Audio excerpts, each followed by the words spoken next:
Hi guys, for today's video ay meron tayo ditong Vivo Y53. Ayan, silyado pa po yan at hindi pa po nabubuksan. Ang issue nga pala nito ay bigla na lang daw pong namamatay at ayaw na pong mag-on ng diretso. Pagmamayari nga pala ito ng kaibigan ko at masugid kong follower na si Jason Basag. Okay, shout out sa'yo Noy. At eto, aayusin natin yung cellphone mo. Eto nga, i-charge ko po siya para ma-check kung battery ang problema.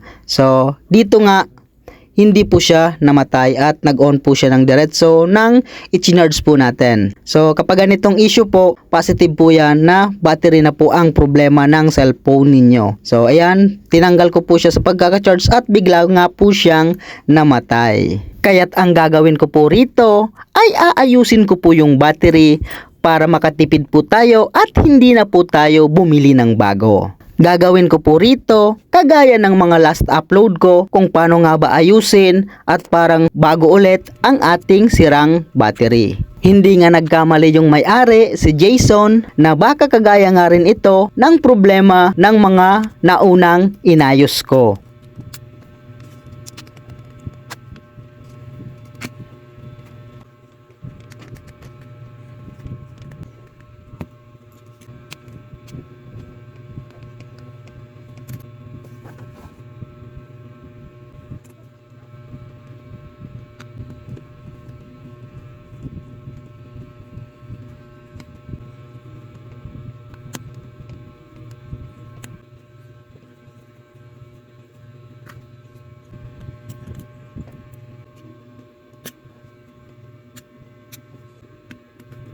At dito, kapag natanggal na natin yung battery, ay dahan-dahan at maingat nating tatanggalin yung tape kung saan matatagpuan yung ating battery connector. At para hanapin yung pinaka main circuit board niya.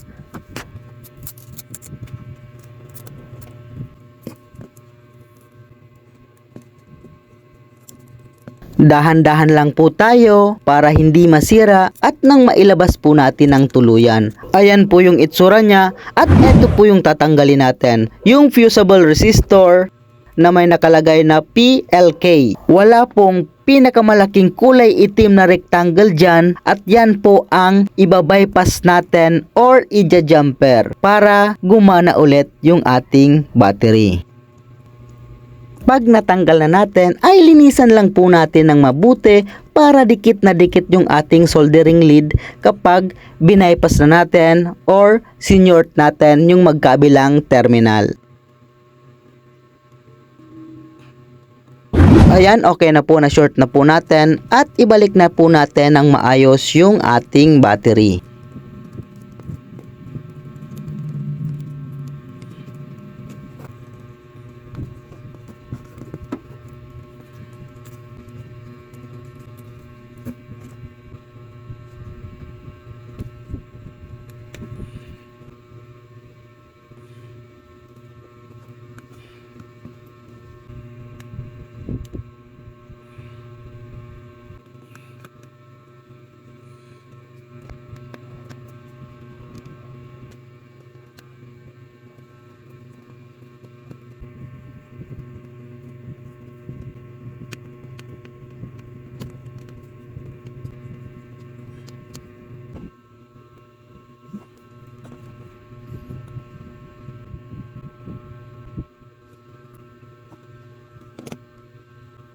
Ayan, nag-on na po ng diretso ang ating cellphone nang hindi po siya naka-charge. Thanks for watching. Bye-bye.